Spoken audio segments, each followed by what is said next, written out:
Allies of President Biden are coming to his defense after a special counsel's report described him as an elderly man with a poor memory. The report cleared Biden of any wrongdoing in his handling of classified documents, but then it raised issues about his mental sharpness. Yesterday, his personal attorney, Bob Bauer, told CBS's Margaret Brennan the report went off the rails. I didn't come away from the special counsel's failure to ask precise questions and think to myself, he has mental acuity problems. I just thought he was asking bad questions. Bauer said he went to the special counsel and the attorney general to express concerns about what he said were unnecessary digs at the president's memory.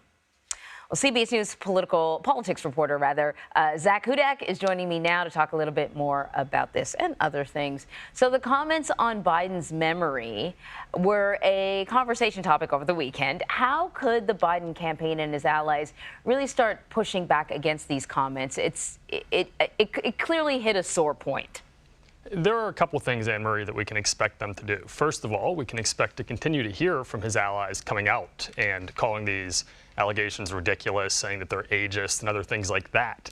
We can also expect that the Biden campaign is going to try to put President Biden in situations where he can show that he is sharp and that he is presidential, more than anything presidential, that he is going to things and appearing in situations that he looks like a president. The other thing I think we're going to continue to see them doing is minimizing his public appearances and minimizing the times when he has to speak off the cuff, because repeatedly as he has done that, we've seen there be gaffes which inflame the situation. So it's a bit of a double-edged sword where they need to show him being presidential but not put him in perilous situations where he can make a mistake. So moving on, I want to ask you about the president's conversation with Israeli Prime Minister Benjamin Netanyahu on Sunday. And he really cautioned him against a military operation in Rafah without kind of concrete, credible plans to ensure that civilians are moved out of that area. What more do we know about that conversation?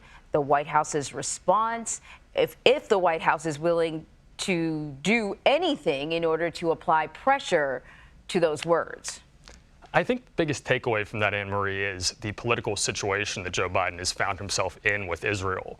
It really is a no-win situation because the Democratic Party is so splintered on this issue. We see young Democrats really being behind Palestine and being very critical of the aggressive response that Israel has had throughout this siege. On the flip side, we see older and more moderate Democrats very critical of Palestine and wanting to see a very strong response from the United States showing support for Israel. So Joe Biden needs to get both of those groups of people to turn out for him in November. So basically what he's doing is he's walking a tightrope of saying, we're going to show support for Israel, but we're going to put conditions on that support. We're going to pressure Israel to show that we do see both sides and we are hearing out all of our constituency. And lastly, the president also has plans to travel to East Palestine, Ohio this week. This is about a year since that Norfolk Southern train derailed and spilled hazardous chemicals. So this trip, is he likely to receive a warm welcome? Is this a bit of a political risk? Or, you know, are the people in that area happy with how the federal government has handled the situation? There is some political risk. It is likely that there are going to be folks in the crowd who are not happy with the response from the federal government and not happy that it took so long for Joe Biden to come.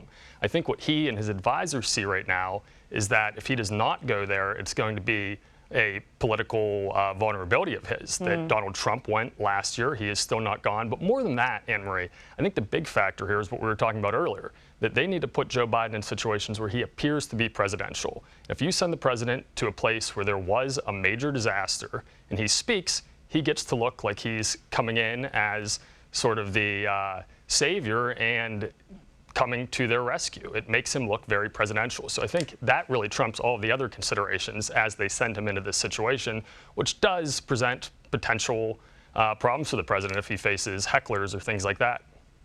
I think that's a really interesting observation. One thing that Biden is pretty good at is being that consoler-in-chief and showing empathy when people are dealing with dire conditions. And so maybe this might actually be a good look for him. Zach, thank you very much. Thank you.